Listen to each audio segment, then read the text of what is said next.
intro, and thanks to Brand Innovators for bringing us together. Hi, John. Good to see you again. How's it going? Yes, I'm doing fine. Thank you. Good. And hello to everyone who has joined. Again, I'm Gretchen Bobroff, and as Senior Director Brand Partnerships at Magnite, which is a recently merged combination of the Rubicon Project and Telaria platforms, my focus and that of our brand team is supporting advertisers that have brought some or all of their programmatic media buying in-house. So really excited to be here today, excited to join John. And today's conversation is really a great chance for us to learn more about John's experience and insights helping HP navigate the in-house process, which will hopefully be insightful for other brands considering taking this step, as well as the vendors and partners who help support them. So with that, John, you ready to get started? Yeah, let's go. All right, let's do it. Okay, the IAB and Accenture recently released a report that showed over 50% of US brands have brought some programmatic in-house, while nearly a fifth, or 18%, have brought it all in-house. What do you think is driving this trend, and can you speak specifically to HP's interests and motivations bringing its programmatic media buying in-house? Yeah, great question. I think it's an evolution in what we're seeing in media buying. And spent a good amount of time in the media agency space prior to coming to HP. Really saw that shift towards more transparency, more demand on cost savings and performance improvements. And I think that's kind of naturally led to this place. And it's part of the reasons HP brought things in-house was to really get that speed to market. It's helped us get into market a lot faster with a lot of campaigns and seeing performance improvements. When you cut down the amount of jumps between people, it really helps move things quicker. And in a lot of ways, it's like I said, it's improved performance, seeing some cost efficiencies and things like that too. Awesome. Well, I look forward to digging into that a little more. But first, before you guys got started, kind of who were your in-housing role models, or who did you look to for inspiration, and how did that kind of help shape your perspective? So I would say the journey at HP started several years ago when we decided to bring our technology stack in-house. And what it did is it opened up a lot of questions that we started to understand the performance and what was working, what was not. And I think we were just aware that the industry was moving this way, and started having conversations and understanding what other people were doing. And a lot of companies, I think, were doing more of a hybrid model like we were doing, which was start to bring the technology and the data in-house, and then eventually start activating. We started looking at some different companies, and myself and my boss went to a couple of conferences.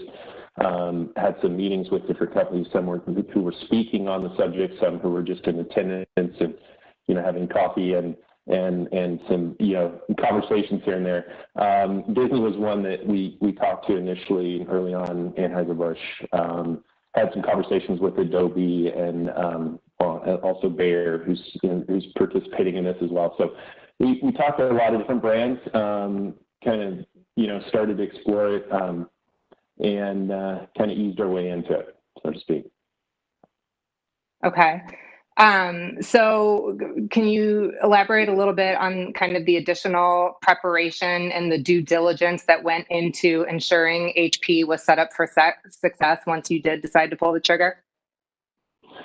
Yeah, so we did due diligence from just looking at how much it would cost us to do it in-house, the infrastructure, the staffing and all that. We talked to a lot of companies who were doing it and tried to understand how large they were making their teams to start, what was the scope of their work to start. We tried to get our, a good foundation in place so that we knew what it was going to take. And the folks like myself and others who were at the early stage of this all had worked on the agency side and were familiar with just the ins and outs of contracts and, paying invoices and things like that to be, more operational, also how to set up ad accounts and platform accounts. And so It was, I would say that we were really trying to make sure we did it right. So we started small and had a lot of conversations around like, what did it take to kind of get it off the ground? And there were a lot of brands who were very helpful in that with us and shared their mistakes and what were successes for them. I'm sure no one really expects this to be an overnight process, but just to manage expectations, how long did it take for HP from the time you decided until you launched your first programmatic campaign? Yeah, so, it took us about 3 years to get our ad stack and kind of the data and data science team in place and starting to build some capabilities in practice. That was a few years in the works. And then once we got the green light from our CMO to move forward to activation in market was just right around a year, maybe a little under that. But we had already had a lot of the tech contracts in place, and I know from talking to some brands that was what held them up quite a bit, was just getting the operations and some of the platform things set up. We had that in place, but it was about figuring out how we were going to pay invoices and those kinds of things that we wanted to make sure we didn't miss a beat, and had a lot of conversations. We're a large company, and there's a lot of people that had to weigh in and were involved in this process. So it took us a little bit longer than maybe some companies might be able to go quicker, but it was about a year, to be honest. From green light to getting people hired, getting things fully on rails and start activating. What were some of the challenges that you experienced along the way, maybe some that took you by surprise, and kind of how did you adjust and how can other people learn from them? Just as I mentioned, some of the things that took more conversations were around the finances, how we were going to, just set up accounts and budgets and moving money internally. It was just a change because we were used to working with an external agency. So there's operational changes, opening up a PO, figuring out how we're going to, check invoices and pay them. Payment terms vary in the media industry from typical, software agreements and things of that nature. So just working through all of those mechanics, it took a while, and those were things that I think were, some of the obstacles we had. Figuring out how to, get the right, the right staffing in place, just working with our recruiters to kind of help them understand what we're looking for, from a talent standpoint. It means it's, you're hiring a different skill set when you start activating in-house versus what HP would have normally hired. So, those were some of the challenges. Well, let's talk a little bit more about that then, and your team and your thoughts on the importance of recruiting and finding the right talent with the right skill set, and kind of how you approached that. Yeah. Again, I think we had a lot of conversations with different brands, and it was one of our concerns going in, is were we going to be able to find the talent and get them to, come to work at HP. And, when talking to other brands, they weren't struggling with that at all. And we were surprised, and we're like, okay, well, maybe that's going to happen for us. And so we decided to place the team in San Diego, California, and very desirable location. Nice place. And yes, and so we actually had really no trouble at all finding talent and getting people there. We did, majority is co-located there. But it was, we started small. We made sure we started with the leads and kind of the core team. As we started activating, we built as we grew, right? As we took on more lines of business, we grew the team. So it wasn't trying to hire everybody all at once and only doing 1 or 2 campaigns. So it was kind of scaled with the campaigns coming in. You said when we first started prepping for this session, which kind of stuck with me, you talked about don't boil the ocean as one of your rules to live by. So here, when you're talking about starting small, you want to elaborate on that a little bit? Yes, I think the tendency would be to, get everything and get it going right away and do everything and just expect results right away. We saw good results, fairly quickly on the things that we activated on. But, and that can come in the form of just time to market, getting in market in a fraction of the time that it would take us normally to go through the agency cycles. And we saw some performance improvements, but it really came down to, all right, let's take on what we can do well. And so it was making sure that as we were able to staff up, we were able to take on more. And so it was very much a coordinated effort and an agreement with marketing and our agency, who we were kind of sharing responsibilities with and taking things from them and going back and forth. Some things they were still maintaining, and so there was a lot of I would call it kind of easing into it, and I think that's what it really is it's making sure that you don't bite off more than you can chew, and that you do it well. The advice that I got from some other large brands was start small, start with what you can do well, and prove performance out to the business so that they'll, fund the headcount, that they will get behind the process changes that need to happen. You show results speak for themselves, then it starts to, make sense. So that's the key. I think we started with the U.S., we've branched to Canada. Now we're moving into Europe and Asia, but we're doing it in phases. And it's not all at once. I think those that may try to go global into it all at once is a bit more of a challenge. I think it's doing it well is important. So do it at the pace you can do it well. And that'll be different by every company. Right. And would you say that knowing when you need help and accepting it would be part of the process as well? Like we've discussed a lot, yeah. And I would love to hear your thoughts here about kind of the role you see agencies and the opportunity for agencies with in-housing brands, and kind of how they can continue to work with brands like you and how you continue to work with PhD. Mm-hmm. Yes, I think the role of the agency is still very important, and I think their presence will remain in most scenarios of in-housing. And I can envision where that may go back and forth with various companies, where they may take more in-house and realize these are things we're not really good at. We would like some support. I think in general the agency's role, to develop more flexibility in their model and versatility, being able to help in areas where maybe negotiations at large scale. Some of the operations things, ad operations, some technical things that might be hard to staff up or scale in-house. So there are definitely some things that agencies can help fill gaps that might happen on the in-housing side, and then also being ready to help out when there are large surges of campaigns. So sometimes that can be the case with large brands. You have things that will ebb and flow. And so having flexibility with the agency, but I think, agencies, having spent a long time with agencies and having good relationships with the agencies we've worked with, I think it's, they definitely provide a lot of value to brands. So it is about finding that right balance and being flexible. So. Right.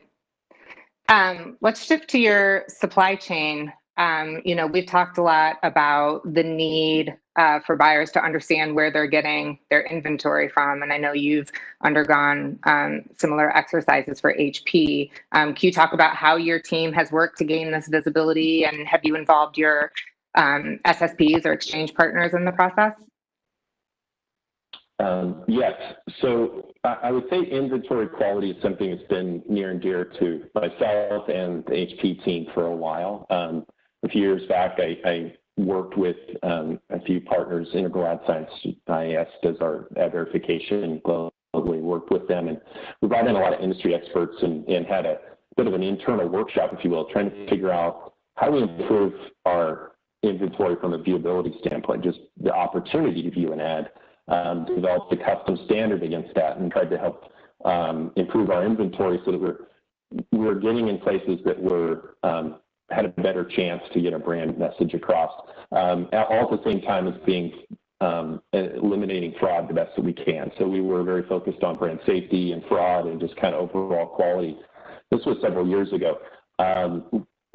Fast forward, as we started bringing things in-house, we had more control over our inventory, the inclusion lists that we have, the exclusion lists, and realizing it takes a lot of work to go in and understand where your ad's really running, having the protections in place with third-party verification, but also just really going in and having conversations about curating the right kinds of inventory. So we've had done some work with Amino on this front, and they've been very helpful. We're exploring some things with them now as they kind of build the product out and integrate with different SSPs and DSPs. So it's something we've been very, involved hands-on.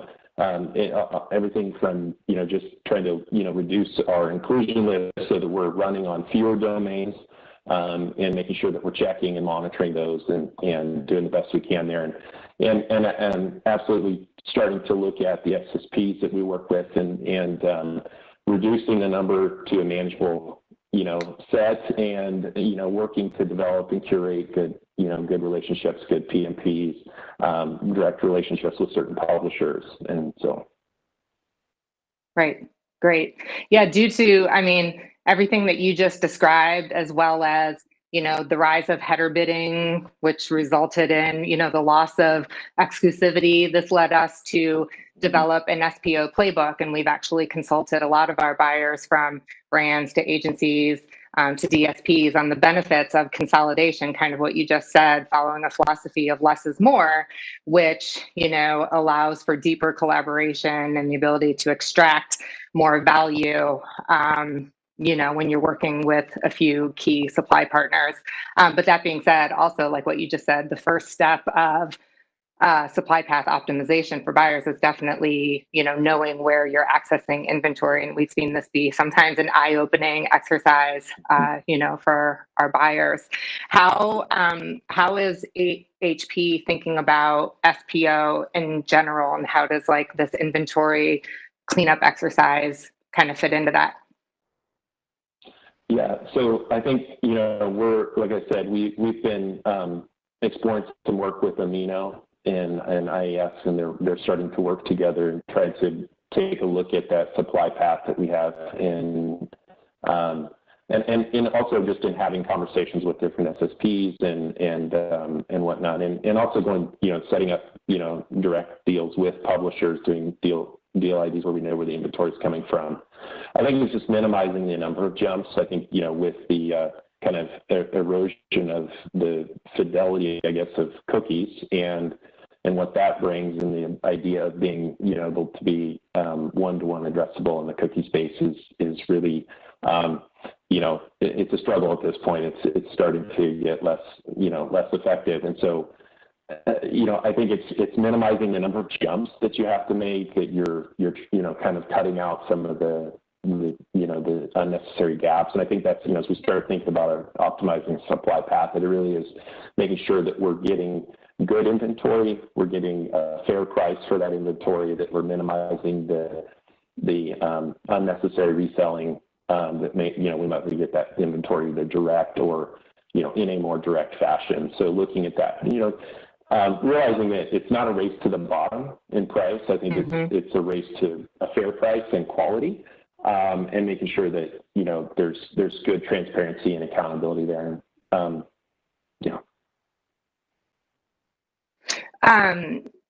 Speaking of transparency, and you've kind of touched on it, I know you're working with Amino. Obviously we're seeing a lot of buyers push for more granular visibility into their supply chain. So like fees taken out along the way, directness of inventory, which you just kind of touched on. Are you taking advantage of such data via log files or anything outside of Amino? And how are you, if so, how are you using those insights to kind of alter your buying or bidding behavior? We are just getting started on that process, Gretchen, and so Okay. I would say it's fairly new. We know what we would like to do, and we've started sampling in it. We've seen some data through the process and working with Amino, and I think it's a matter of having the capability in-house. So we've got to, we're starting to stand up those capabilities internally, be able to analyze the data, ingest it, and analyze it, and so and then take action. But right now I would say it's classified as a bit more high level in working through our domain lists and doing it a little bit more manually at this point. But I think we're definitely going down that path. Okay, so you're kind of hinting at maybe things in the future for HP. Do you want to talk a little bit about how you want to build on the success here and what the evolution looks like for you? What's next? I think for us, it really is about making sure we have that, as we are on this topic of supply, it really is, making sure we have the right supply partners, we have the right, pipes in place from a bidding and DSP on the DSP front, just ensuring we have the kind of a little bit of future proofing there as, we kind of plan ahead for the cookie apocalypse, and making sure that we have, access to good inventory, access to good and actionable data that's privacy friendly, and then ultimately scaling up to grow globally and take our in-house into all the markets that we cover. So it's kind of that kind of sequential step. It's we're definitely seeing more and more inventory become available programmatically. And that's exciting, and it also comes with some challenges in measurement and with just being able to compare apples to oranges when it comes to how it was bought versus how it will be bought, and how we're going to measure that, especially if cookies are unstable and there's this uncertainty about where what's going to replace it. So we're it's exciting, but we're expecting that, like I said, everything that will be bought, could be bought, will probably be bought programmatically. So it's just kind of preparing for that.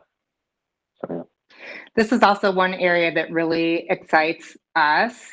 We really feel like there's an opportunity for exchanges to help you here and play a valuable role, and for other in-house brands, whether that's, curating the audiences and inventory that are most meaningful for you, particularly, as we look at the demise of the cookie and delivering tools that make your media work harder and aligning roadmaps. So we feel like there's real promise here, and we're excited about the opportunity and encourage even more brands to lean into this type of collaboration. So I'm encouraged to hear you see the opportunity there as well. You touched on measurement, and I know we've discussed previously building out an ads data hub. Can you tell us a little bit more about that? So on that front, I think it really is about getting it, future-proofing, or preparing for the future of, either a cookieless world or a reduced capability in that space. So we don't know for sure what it's going to look like. What we do know is that there are people like Google who are building out safe havens like Ads Data Hub, and then Amazon has their Amazon Marketing Cloud. We're sampling and starting to work in those kind of safe haven spaces to understand the capability, what's there, as it's early and it's in alpha or beta stage.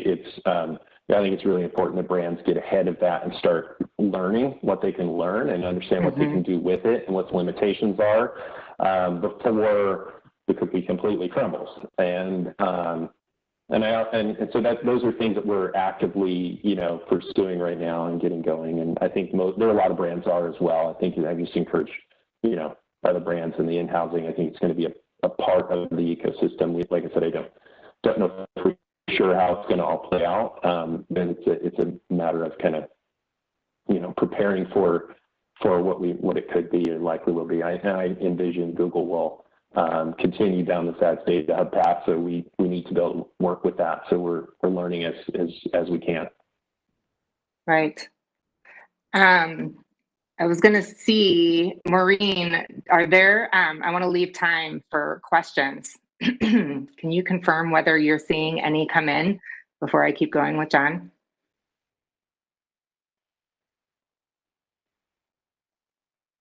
John, I wanted to give you the opportunity because, sorry, Maureen, go ahead. Okay, we have a few minutes. John, I wanted to take some time because I know we've discussed it in a lot of detail, and I feel like HP is being very proactive and sensitive to what's going on in the current climate. And I wanted to see if you wanted to elaborate on kind of as it relates back to your inventory strategy and your curation needs, kind of taking into account, you know, adding minority related inventory to your inclusion list and what that means to you. Yeah, so we're actively working to, you know, make sure that we have, you know, minority-owned web properties and publishers in our inclusion lists and setting up PMPs as we can. I think it's, you know, we're actively working on that right now with a few different supply partners and making sure that we're supporting those minority-owned companies best we can, so they're not, you know, kind of falling through the cracks in this huge ecosystem of, you know, programmatic. We felt it was very important, so that's something we've been focused on. Awesome. I do have a couple questions from the audience. Okay. Many brands have drastically reduced media budgets over the past few months. How has your media plan adjusted? If your budget has been reduced, have you gotten more creative and efficient with your strategies? Good question. I think, as with most, we've had budget shifts with, you know, due to COVID and kind of, you know, consumer demand for certain products more so than others. You know, people working remotely, schooling remotely. So we've had some, you know, budget, you know, prioritization and shifts according to that, based on that. But you know, in general, I think it's been, you know, as the, you know, we've, you know, seen these rapid kind of changes in consumer behavior. With that is, you know, just, you know, come an increase in demand in certain areas. So it's really making sure that we're spending efficiently, that we're still getting good performance there, and we're able to, you know, map our campaigns to the kind of current supply and demand realities. So and similar messaging as well. So pivoting it in a sensitive way, because understanding some, you know, some topics might be sensitive when it comes to, you know, remote work, and so not everybody's able to work remotely. So you know, we're trying to be sensitive to that. So but we're definitely, I would say it's very performance focused. You know, making sure that we are you know, getting a good return for our investment that we do have in market, and like I said, kind of making sure that we're aligned to the kind of changes in consumer, you know, behavior, both from a commercial B2B application, but also from a B2C application. Gotcha. How can marketing and technology leaders structure their teams and recruit highly coveted talent for a new era that demands an increasing array of skill sets? And we also touched earlier on how the pandemic is impacting recruiting from, you know, this work from home scenario. Yeah, so that's a great question. I honestly, I think what, you know, we've found is that we've, as a business, HP's been able to quickly pivot to working remotely. So we went from most folks being in an office to everybody working remotely, and we've pivoted as a company. I think a lot of companies have done very well to adjust to that. You know, and we've had to adjust some of the things we've done as far as onboarding new people through this period. It's been a different experience, and so I would say, you know, the types of people you know, to build for the future, kind of bringing things in-house is, again, it's think in terms of, you know, I'm a big believer in bringing in diverse talent, diverse backgrounds and experiences. Obviously, having qualifications for the job, but in a lot of ways, you know, you want to make sure that you're bringing, you know, fresh ideas to the table, and people that will, you know, see your advertising through the lenses of our customer base. And So I think, just with, when you're working with an agency, you benefit from a diverse set of people working on a number of different clients. They can bring ideas to the table that might be, might be helpful to you if you're, kind of stuck in one way of doing things. As you build a team in-house, I would just encourage you to think about making sure that you're doing everything to have a diverse background of talent that can bring new ideas and innovation to the table. Making sure that you're, from a philosophical standpoint, that you're going the same direction, but you have different ways of getting there. I think, different ideas and viewpoints, I think, is really important. And, with the remote side of things, it's something that we're looking at is just, how do we think about recruiting talent and having talent in different locations, remotely, and then bring them together strategically as it's, deemed safer to travel and co-locate. But I think it really is about making sure you get the that right set of people on the team that will be problem solvers, that are learners. Because this is changing and evolving so quickly, you have to have people who are just inquisitive and want to learn and be flexible and go-getters, if you will. Hopefully we have time for one more here. What trends in consumer behavior are of particular importance to you and marketers now? How are they consuming media differently? I think what we've seen and what others have seen, have been hearing, obviously, from our partners and the folks we work with is, as people transition to, more work remotely, not doing some of the normal traveling that they would do in the summertime, spending more time at home. There's been a lot more entertainment time. I think we've seen a pretty significant increase in the amount of time spent on connected TVs. So there's been an uptick in certain types of formats and opportunities to advertise there as more time is spent, recreating in front of a television or in front of a device in a home setting. I also think that the learning from remotely or in my children's case, they're all remote right now. That may be a hybrid. So just there's an increased demand in having a computer at home and having access to technology at home to be able to accommodate some of those things. So we're seeing a pretty pretty good demand there around that. I think that time in front of a television has gone up, and we're seeing that more opportunities there.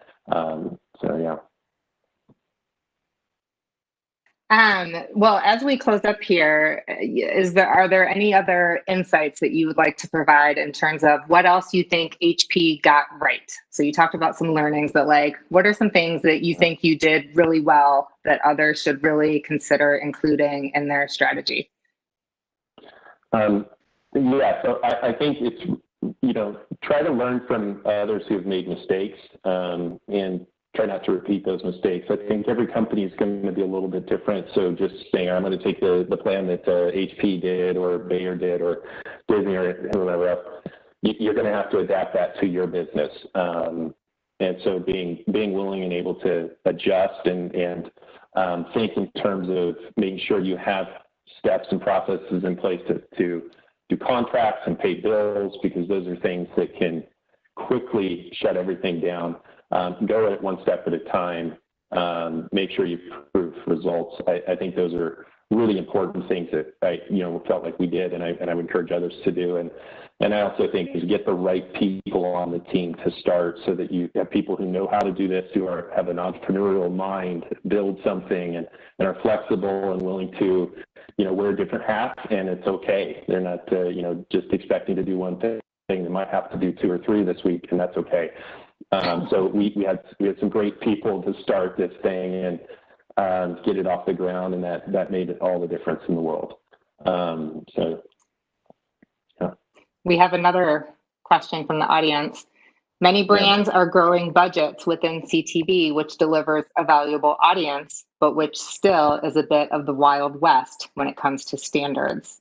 How is HP approaching CTV? Have you seen success there? Yes, I would say we're seeing success. I would agree there's some challenges as far as measurement and standards are concerned. I think from our standpoint, we've tried to focus in on knowing who we're getting the inventory from, that it's actual CTV inventory and not something that's, maybe running on a tablet, an app that's running. So we want to make sure that we're getting it, as direct from the source as possible, and making sure we have the right ads to run there. Just taking an ad that's made for, your phone or something of that nature and running it there may not be the right fit. So, yes, I would say, we're seeing a lot of growth there. So I think this would put it, go into it with knowing where it's coming from and who the audience, is, and that's where we've tried to focus in and making sure we're hitting our target audience, that we're buying it from a source that we know where it's going to be running, and measuring it the best we can as data is available. So. Here's another one. What led you to create a custom ad viewability standard? Yeah, so again, it was on that same mindset of I really wanted to maximize our opportunity with our customers and make sure we're getting maximum value for the impressions we're buying. And so the industry standard was better than what it was nothing for a long time, right? And so we felt like the industry level standards were okay, but not really adequate for what we were trying to communicate in our ads. And so to elevate that and make it a little bit more conservative felt logical to us. And so, we did some initial testing there and measured and found that to be the case. That we saw, better brand metrics and conversion metrics with an elevated viewability standard. So it really started with the idea of improving the opportunity of our ads to actually work with customers, not saying that the industry standard was a bad thing. It was a move in the right direction. It was just a little bit too low a bar for what we were trying to communicate. So for us, we needed it a little bit higher. So you talked about looking for, at the beginning of the conversation, looking for, transparency and cost savings and performance improvement, what have you. Do you feel like you're on a path to that now? Yes, and I think, from our standpoint, it has been about that, improving that time to market, the ability to pivot quickly when we need to. So, and we've seen that with COVID happening, where we've had to adjust some campaigns and budgets, rapidly in certain areas, and having that ability to turn that over very quickly internally has been huge for HP, and I think that speed and agility is something we'll continue to get better at. While not, I wouldn't say just flippantly making changes to our efforts, it's just moving some of the jumps. I think I'd say very proud of the work the team has done. To work closer and in a more agile fashion with our marketing teams. What level of executive support or endorsement did you get through this process? Yeah. So we've had, over this period of time from kind of initial thinking about this and due diligence through our current model, we've had 2 different CMOs, and in both cases, they've been 100% behind it. And I would say that for this to be successful in any company, you've got to have the C-suite and definitely your CMO. If it's sitting under your CMO, we've been very fortunate to have two great CMOs, at our helm, and they have been 100% supportive in helping us, not only getting, some of the operational things like getting, payment terms approved and things like that. Sometimes it has to go all the way up to an executive level, and our CMOs have been champions for us, and it's made a huge difference.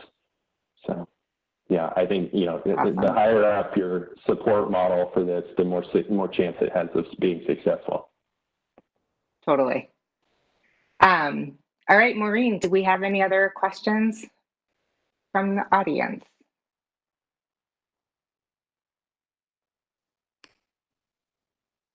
Hi. I don't think so, but I think we're just about out of time anyway. So I Well, appreciate. John, this has been a real pleasure. Yes, thank you. Yeah, thank you. Thank you so much to both of you for joining us, and John for sharing your expertise and insights that I'm sure